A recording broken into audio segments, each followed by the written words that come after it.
Hi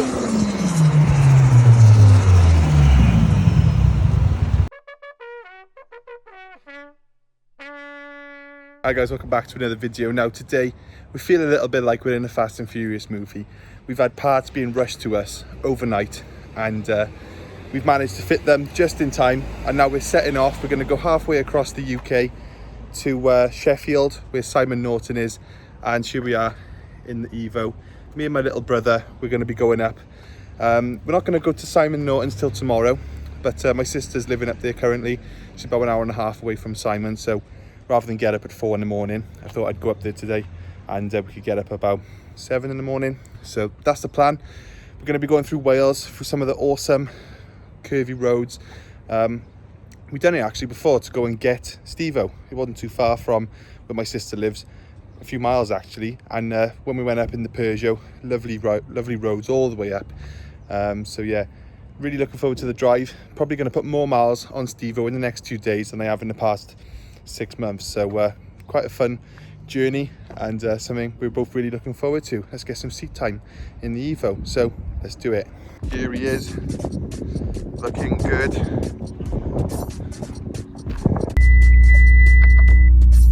Okay, so we got about half a tank, and that's going to give us 40 miles worth of range in an EVO,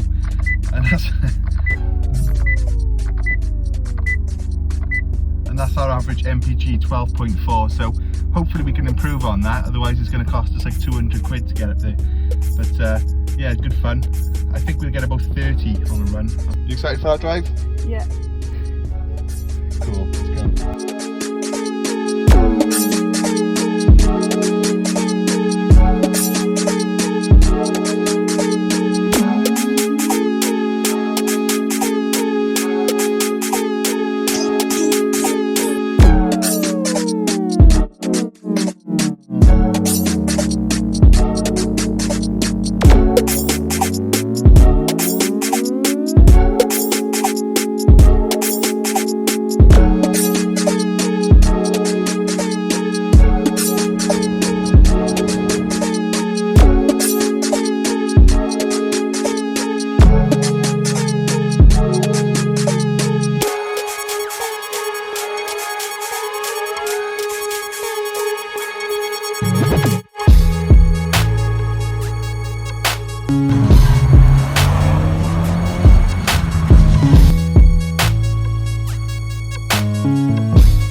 Okay, so it's the next day now. I had some family about.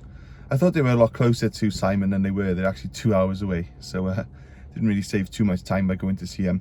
But yeah, we went up there last night, had a nice drive in EVO all the way, and stayed there. So I'm looking a bit rough because I've had to get up at about 5 in the morning. But yeah, we're about 10 miles away now from Simon, so we're just going to get some V-Power at the Shell garage, and then we're going to head on over. So here we are, let's take a look around. Plenty of nice cars. So here we are, Norton Tuning Solutions. I think we're just gonna have the 3-port fit now. Probably have to unlock the ECU, and then we're gonna do the mapping.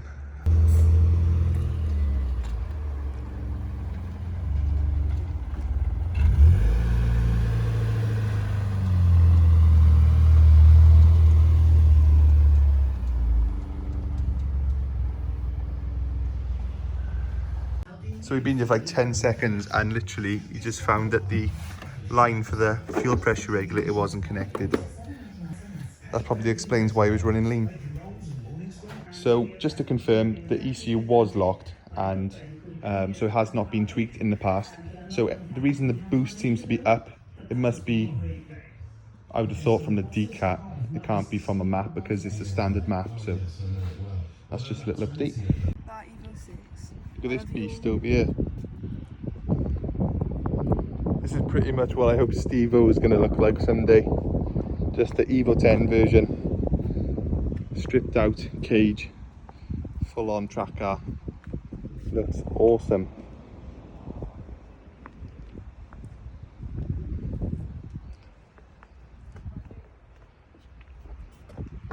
So Simon's taking it off, he's going to do his magic, and we're just chilling out now, sat on a wall in the middle of nowhere.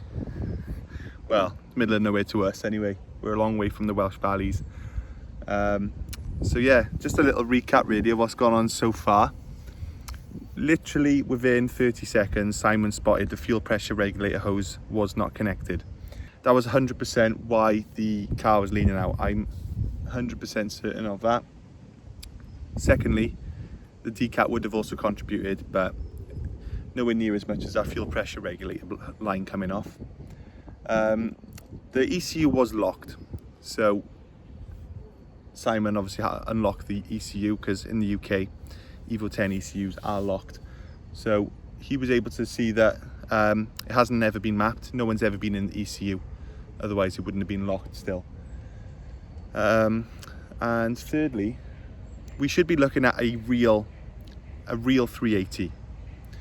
Now, to put that into perspective, Simon was saying that a Focus RS makes 345. In reality, from his experience, they make 320, a standard one anyway. Well, this will make a real 380, so up to 420 on some dynos, as little as, I don't know, 380 on other dynos, but it's a real 380. There's no question in it. So yeah, really looking forward to it. So we're just waiting for him to get back. Not sure how long he'll be, but obviously we'll be updating you once we've got the car back. Now, Simon did mention that he might take us out in his Evo, so that sounds really exciting. I'm hoping he will do that, but he's a busy man. I don't want to pressure him if his time's running out, but hopefully that'll be in a future video. The video after this, most likely. That's going out for that, but let's just get my Evo done, and then we'll look at his. Missed it. Never mind. Okay, so we're now in the Evo again with Simon. He's in the driver's seat, and well, it's not good news, unfortunately. The car's not blown up, so that's good, but Simon's not going to let it blow up, but he's going to tell us now why I cannot take it home making the power we were hoping for. The air fuel ratios are not absolutely correct. They are. It is running a bit on the lean side. I can hit the target fuel, but I'm having to work the injectors quite hard to do that, so I think we might have a fueling issue going on. Yeah. Also on the MAF scale as well, the MAF sensor voltage is all over the place as well at the top end. Yeah. So I think the MAF needs to be a little bit of an investigation. And we've also got a bit of phantom knot going on, just at light part throttle cruise, that type of thing. So again, we might think there might be a vibration on the engine mount, something like that. Yeah. So we're just going to swap that, check that out, and yeah, just multiple things, unfortunately, but hashtag Evo life. It's unfortunate, you know, but I do appreciate the honesty. We're going to go on with a car that's, you know, not going to be absolutely on the edge of blowing up, so at least we know what we're getting. Yeah, I know what I'm going on with. I gotta do some jobs on it. So yeah, just to recap again, engine mount vibrating, the one I upgraded a few videos ago. It could be confusing the knock sensor, MAF sensors playing up, and also we got a fueling issue. So multiple things really to fix, not just one or two.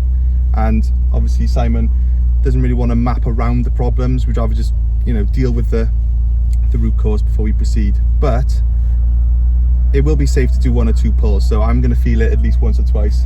Yeah, we're not going to go mad. We'll just take it out, give it a little pull, just, and then then we'll just pull it back a bit, and then take it home and sort the issues out, and then go from there, bring it back, and then we'll finish it off. Happy days. Happy days. I'll get a feel what I got to look forward to now. So let's have a go. Okay.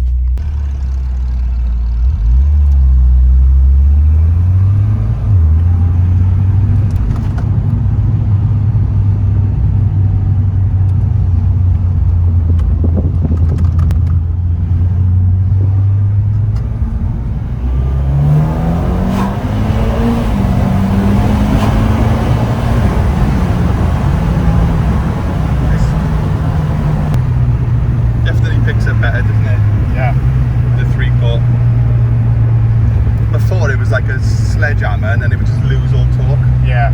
No, it's just trying to keep it nice and progressive, like, you know, so.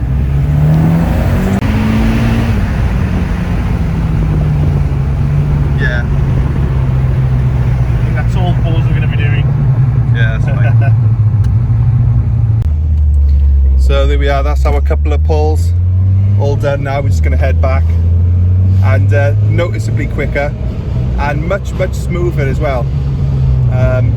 It was quick enough that I accidentally turned the video off halfway through holding onto the phone. So definitely gives me something to look forward to.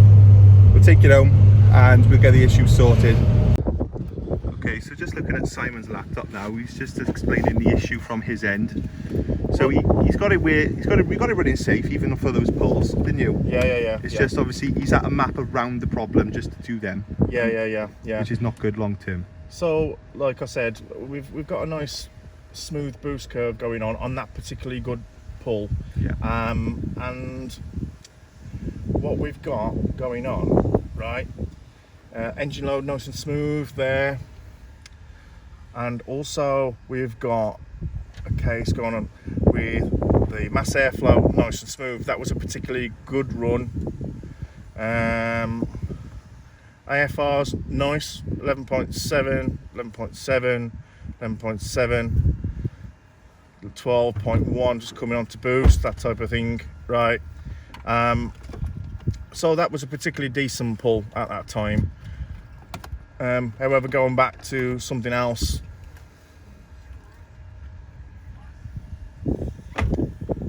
if I can find one, to be fair, yeah, perfect.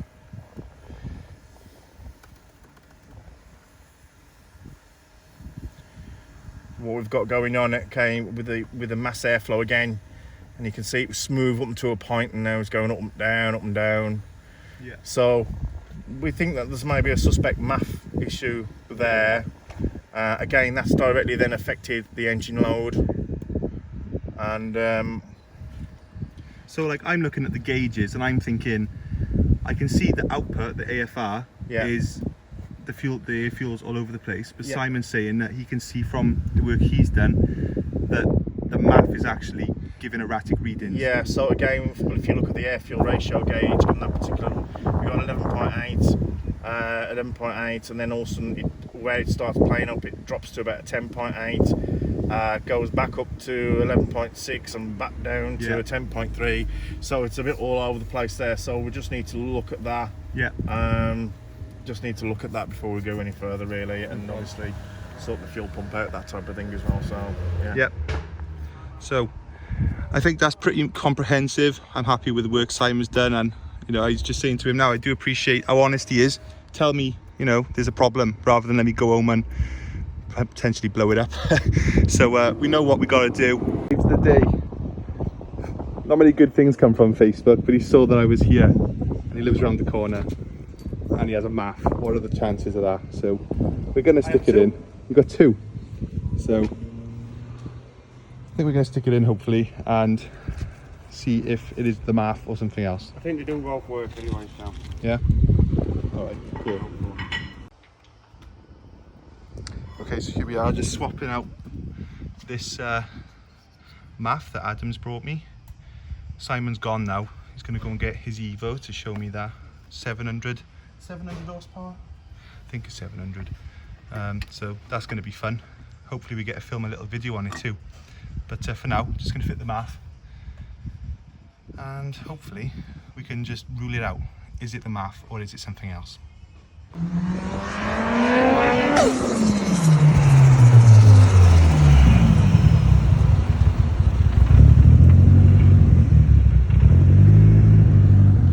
That sounds awesome. Right, so we fit the MAF and it's the same. So Simon's tested it again. Yeah, we've got that little bit of anomaly up the top end there where the engine load's jumping around a bit. So yeah, definitely need to look into what else could be causing it. And you can see there on the mass airflow there, it's there as well. Yeah. So yeah, I think we just need to look into that really and see what we can do. Yeah. All right. Well, thanks for that. Thanks, Adam, for the MAF.